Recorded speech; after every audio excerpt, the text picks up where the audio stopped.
Hello, I'm the Cinephile, and welcome to Christmas!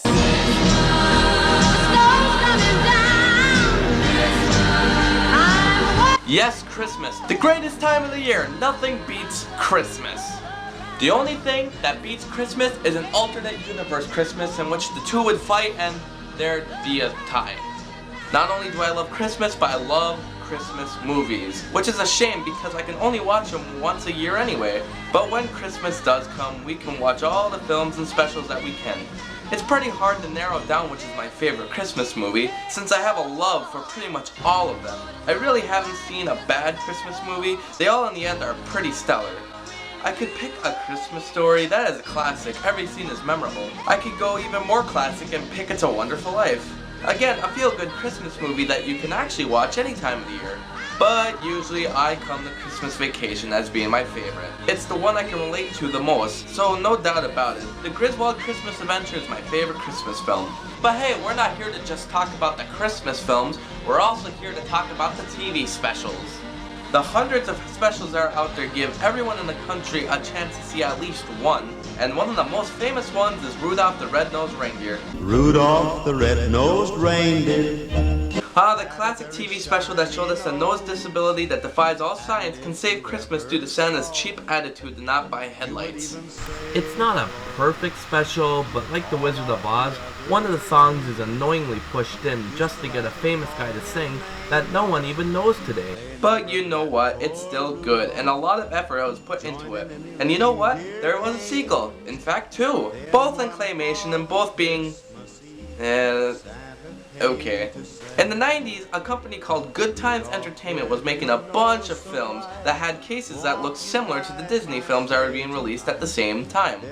Funnily enough, Good Times wouldn't even put their title on the case. They would just hope that someone would see the image and buy it, mistaking it for the Disney product. Heck, Disney even sued, which forced Good Times to put titles on their cases. Why do I talk about them? Well, they made a red-nosed film too. And no, I haven't seen it, but from what I heard, yeah. This Rudolph movie also had a sequel called Rudolph 2, and today we're gonna look at it. Why are we gonna look at this before the other one? Okay, let's dive in. Rudolph the red-nosed reindeer had a very shiny nose, and if you ever saw it... Wait, this isn't 2D animation. This doesn't look like the case. Wait a minute. This is just a Rankin Bass characters. What? Rankin Bass did a CGI animated movie and it's a sequel to Rudolph? Well, this must be the fourth film then, right? No? Then, actually, why does this have the case of this, but looks like this? What? Well, okay, well then, where's the sequel to the Good Times film? How is this it? These has the Rankin Bass characters. Okay, from what I got, Good Times got the rights from Rankin Bass to use their characters, and partnering with another company, they created this CGI animated film. And the storyline follows a year from the original 1964 special from Rankin Bass. However, in a legal and technical terms, it is a blood sequel to the 1998 Rudolph film by Good Times that was 2D. That's like if the sequel to The Dark Knight used the Keaton Batman from the Batman in 1989. It's just... what? So yes, you're confused. It's a sequel to the original while technically being a sequel to the ripoff. And why is it in CGI? Well, from what the director said on the director commentary, we learned that they wanted to use claymation, but it was more beneficial to the budget to use CGI. Or was it cheaper for you, Good Times? Well, anyway, now that we got all that mess figured out, is the film good? Well, no. I'll explain why, but before that, check out this cover. This film stars Richard Dreyfuss, Jamie Lee Curtis, and Rick Moranis, the guy we never even see anymore. Psh, okay, now I know where the budget went. Maybe they weren't told that this film was gonna be a cheap Good Times film. Maybe they were told it was a Toy Story sequel or something that you'd want to see on your resume.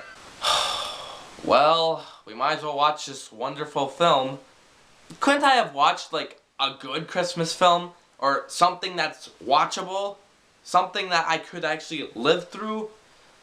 Whatever, let's just see what exactly this film is. So, who do we get to introduce this film but this thing? Oh, good times. If you get the rights to the characters, how about you actually use the characters? Instead of the puppy-nosed Jack Frost. Yes, sir, I've got a nose for news. Okay, well, to the film's credit, which the credit it's receiving is amounting to less than 1, it doesn't use the original Snowman because, like many Rankin-based specials, the characters in them were honoring the person who was voicing them. So the Snowman was based around Burl Ives, who voiced the original. Since Burl Ives is deceased, it was a good idea not to use the same Snowman. Does that help make this film more credible to the original? Why do I even ask these questions? Well, we haven't even scraped the bottom of the dirty pan yet. Once we get our narration started, you can begin to see how this film will look. All the animation looks like a watered down version of a Nintendo 64 game. This animation looks like it didn't go through any of the phases that are needed for CGI rendering. It like skipped a step or something. My guess is they were already working on the 2D Rudolph sequel, but when they got the rights to the characters, they decided to rush it to the same release date so they could just release it the same time they were going to release the other film. And then you got this piece of crap. Yes, because rushing has always helped films, right? Any more? Okay, well that one doesn't count, but... Well, we're introduced to a villain. This villain, voiced by Rick Moranis, steals all the toys in the town, all which have the same expressions. Actually, all the toys have the same expressions in every scene. Really? When the original was done in claymation, they could fix the tiny little faces for each scene. But here, using easy-to-use technology, it becomes a hassle to change expressions. Well, yes, in real life, it's very hard to change expressions. Well, to this film's credit, it is following with some things from the original, such as the newspaper reels or the snowman popping up whenever he is narrating. It wasn't that long ago, in fact. It all started at the Christmas parade. Even though he's talking in past tense when the story is shown in present tense as if he's in the present. I don't know, you figure it out. And Prancer and Vixen, Comet and Cupid and Donna and Blitzen. I love how this song sings the reindeer names as we see them on screen, but it's not like we'll remember all of them. They all look exactly alike. Heck, only one of them gets a line. And geez, out of all of them, which one do you think is gonna get a line? No, seriously, which reindeer do you think is gonna get a line out of that group right there? So after we see, I don't know, some spontaneous parade, we go inside to see a party. But for what? It's never said that it is Christmas. Actually, is this what they do the other 364 days of the year when they're not making toys? And maybe it isn't Christmas, but why is Santa wearing his coat the whole movie? In the original, he waited till the end, but here, nope. I guess it's gonna be a bit colder up in the north, so he wears his coat all the time. Yeah, it's definitely not because the animators got lazy and they didn't want to make any more models. As he glows the disco ball with his light bulb, which obviously shoots out thick matter particles since the disco ball didn't move, but now it does. You can see this film is going the route of, oh, I just want to be normal, because Rudolph is treated so high and mighty for being a spare headlight. All I ever wanted was Blow your nose, Rudolph. to be like everybody else. You know what? This wanting to be normal story sounds familiar. Even though this film has to do with him not liking his popularity, the story I'm thinking about is about someone who didn't like his abnormal nose and wanted a normal one. Oh wait, it was the original! Why is Rudolph going through this again? Heck, later in the movie, he's gonna want to get rid of his nose. You wanted to the last movie, then you completely saved the day and saw how special you were. But now you don't want to be special? You want to be normal, and by doing what? You must get rid of your nose? I thought the last movie was about accepting it, but now, what happened? Why are we telling the same story? And the worst part, it's already 10 minutes in, and not one line has come from Rudolph. Is this even a Rudolph movie? I wouldn't be surprised if it's not, because it's already making it a sequel to a film that it's not the sequel to by using the characters from a different film. Is this even a Rudolph movie?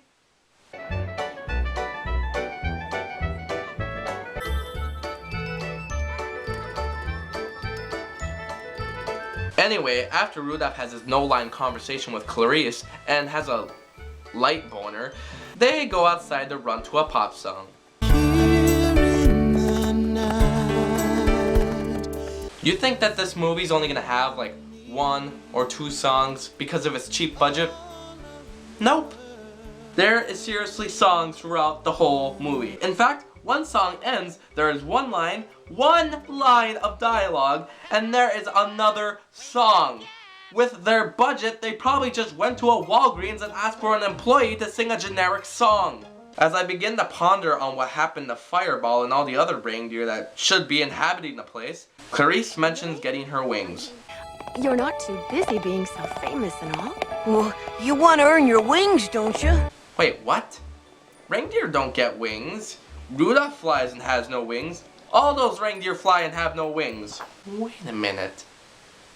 When a reindeer learns how to fly, it gets antlers. So does that mean if a girl learns how to fly, she gets wings? Is wings the female equivalent to deer antlers?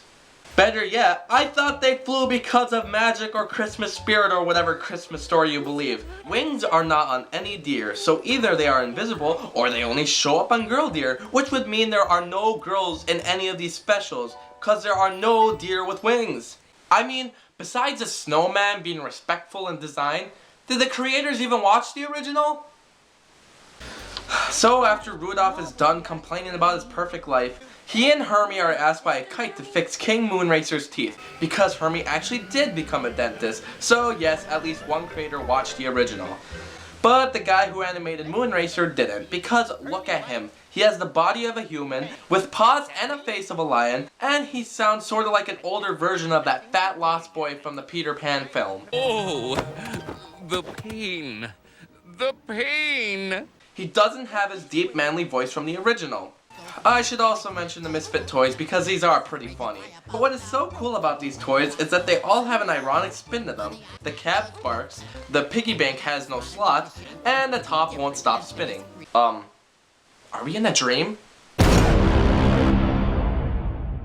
But this is just another song where they take regular sentences and sing them. Bouncing ball, take a breath, regain your poise on the island of misfit toys. Oh, the island of misfit toys. Toys, toys, toys, toys, toys, toys, toys. But the best one is the boomerang that won't come back. It makes me laugh because it shows up a couple more times in the film, just flying around. You think you've got problems, mate? I'm the boomerang that doesn't come back. What I never understood was, did Santa make all these toys? And better yet, why is it when he messes up, he sends all his abominations to an island? And even better yet, why not fix them? Because they are alive and you can't fix them like you can't fix humans? If so, why does Santa keep giving human life to these toys? If Santa can give human life, he must be God! Right this way, Your Majesty. As Rudolph gives orders to the king instead of the dentist giving the orders. Yeah, good job, Hermie. Where did you get your degree?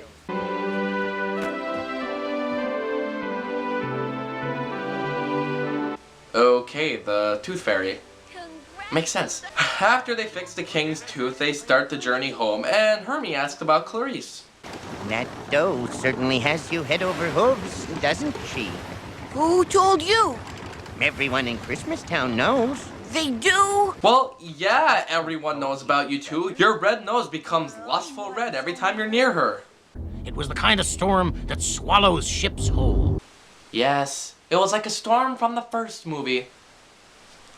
Get some headlights, Santa! What happens if Rudolph dies? What are you gonna do then? Anyway, Hermie crashes into an iceberg, which for some reason destroys the iceberg, not the ship. Jeez, if only the Titanic had that kind of technology. But Hermie and Rudolph become marooned anyway and find themselves marooned on a no trespassing island. I always love that leaders don't want anybody to visit their land because they definitely can survive with their own supplies, especially when you live in the middle of the Arctic. He's got a very shiny nose! It's Rudolph the Red-Nosed Reindeer! It was your eyes that gave it away. Well, at least this hippo mentions my headlight idea. Santa can't afford headlights, darling? But anyway, she offers Rudolph a chance to change his nose and for Hermie to get a date with the Tooth Fairy. If it's the one from the Santa Claus 2, I'm not so sure yet.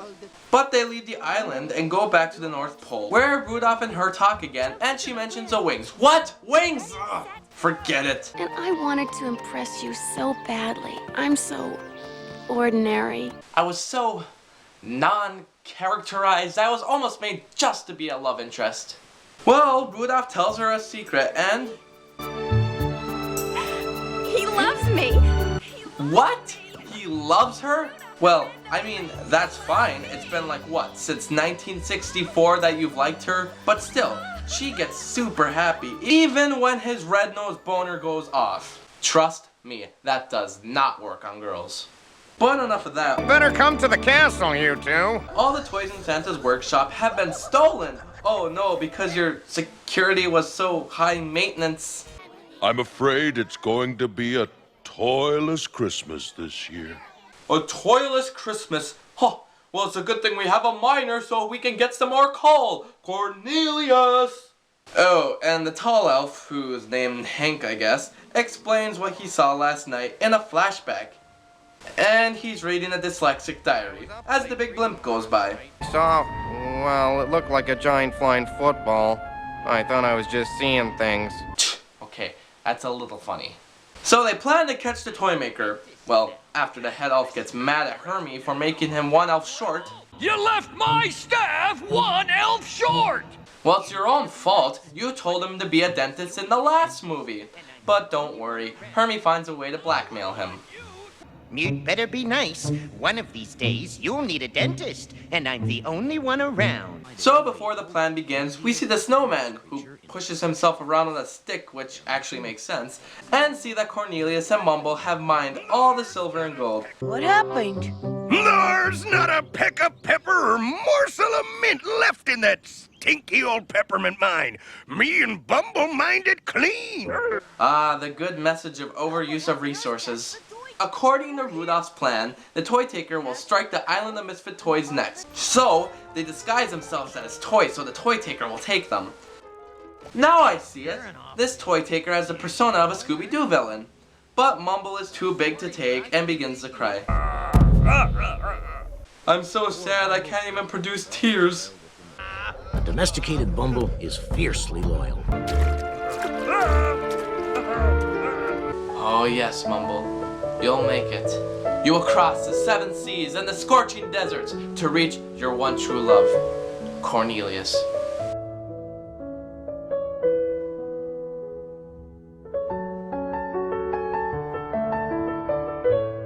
So we have a nice fight on the blimp and Clarice earns her wings. Well, where are they? Ugh! But Cornelius puts holes in the blimp with his cleats and the blimp goes down. Then they begin to rip off Temple of Doom as Rudolph corners Toy Taker and he's scared of light. Never mentioned why, he's just scared of light. Character development? No, it's not like I can just get you right now since you're actually not running that fast and you're not that far away anyway. But they catch him and the biggest reveal of all time arrives. It is the snowman! Okay, no, it's a teddy bear. An evil teddy bear. You mean to tell me that Toy Story 3 ripped this off? Come on, Pixar! But why would a teddy bear steal toys? Not steal, Rudolph. Rescue. You've lost a lot of stuffing, son. I'm a very old teddy bear, Santa. So the stuffing in the warehouse was yours. And the peculiar footprints were from the stilts. So after those difficult questions are answered, another song. Yeah, because if they have a soundtrack, they better fill up the whole CD. He even played with me all day long. He'd sleep with me tight in his arms for years in a cardboard box till one day the garbage man came. Obviously, this is a lot like the Jessie song from Toy Story 2. And even though this is off subject, I was never really affected by that song. Yeah, I got it, and it kind of made me feel bad, but the song in general never worked. Weirdly enough, the teddy bear song actually makes me feel worse. Yeah, I know. It's like the rest of the songs, regular sentences with a beat, but oh my god, I feel so terrible. Especially when we find out he was thrown away by accident. Don't feel bad, Teddy Bear. I feel for you. And so, I became the toy taker to spare other toys from the eternal darkness of cardboard boxes. Why didn't you just ask if they wanted to come with, rather than taking them by force? Anyway, all is forgiven. They bring the teddy to the daughter of his original owner, and all is well in the North Pole. Well, first they sing this song, because why not? It's gonna be the best Christmas ever. It's gonna be the finest Christmas ever. Oh, and Hermie goes on a date with the Tooth Fairy, who is, surprisingly, not the one from the Santa Claus 2. Roll the credits! And that was Rudolph and the Island of Misfit Toys. How does it add up? It's so weird that a movie can be faithful to the original while being not faithful to the original. Plus the songs are generic, too many of them, as well as the dialogue is simple. Even 5-year-olds would get bored. And of course the animation is horrendous. Not the worst in the world, but my god, couldn't you just put at least some of the budget inside the animation rather than the voice actors?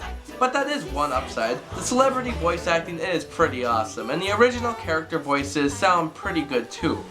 But I still think the hippo was created for the story just because they happened to get Jamie Lee Curtis on the line.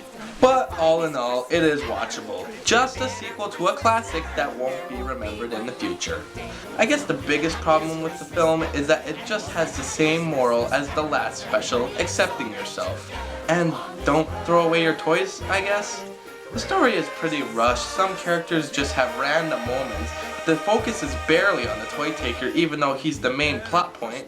And there's just a bunch of random story points, like the love interest and the hippo, that could have been put into more detail, but instead we get a rushed moral that we've seen in the early film, just so we can have more songs. But all in all, it's not a terrible Christmas movie. I just wouldn't recommend it because really it has nothing to do with Christmas. Even the title of the movie is called Rudolph and the Island of Misfit Toys. Why is it called that when it has nothing to do with the Misfit Toys? Why not call it something like The Case of the Toy Taker or the sequel to 2 movies? I don't know. When will big companies learn? This was just a quick cash-in because they got the rights to the characters. But the one upside is, I want that boomerang. That boomerang, I love it. Just goes around, I love it. I'm the Cinephile. I got through it, and so can you.